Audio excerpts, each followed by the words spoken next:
आपने एक समोसा देखा है, रोटी देखी है, चूड़ियाँ देखी है, देखी है नहीं देखी है? इनमें कुछ आकृतियाँ होती हैं।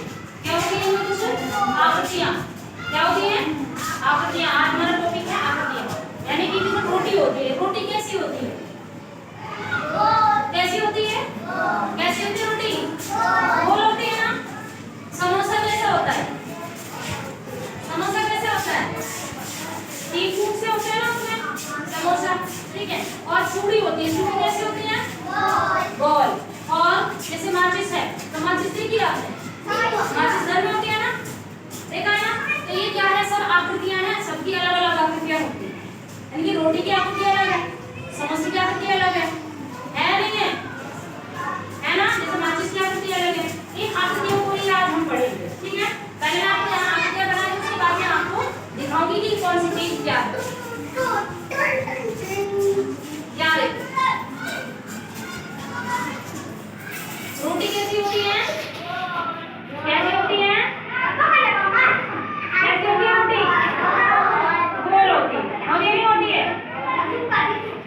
समोसा ऐसा होता है नहीं होता है?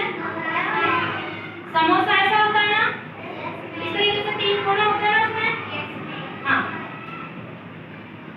माचिस कैसी होती है? इस तरह से होती है ना माचिस? होती है नहीं होती है? और हाँ, चूड़ी तो उसमें ही आ जाएगी। ऐसा डब्बा देखा है किसी? कोई नहीं।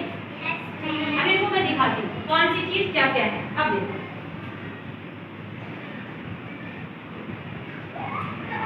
अब रोटियां तो शाम को आपकी मम्मी बना लेगी, है ना? बना लेगी ना गोल गोल रोटी। ये क्या है? ये वाला है नहीं है? क्या ये चूड़ी?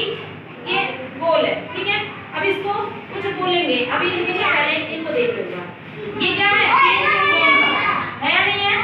जैसे समोसा होता है नहीं ऐसे ही? अब यहाँ देखो, माचिस ऐसी है या नहीं है? यानी कि ये वाले बराबर हैं, ये वाले इसके, और ये वाले क्या है? ये भी बराबर हैं। यानी कि आमने सामने की भुजा क्या है इनकी? आमने सामने बराबर है नहीं है?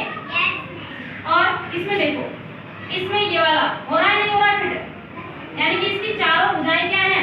बराबर है। यानी कि चारों तरफ से बराबर है, चाहे हम ऊपर से देखें, नीचे से देखें, इधर से देखें, चाहे इधर से देखें, ठीक है। अब इनको क्या क्या बोलेंगे यहाँ लिखते हैं। यहाँ देखो, ये क्या है?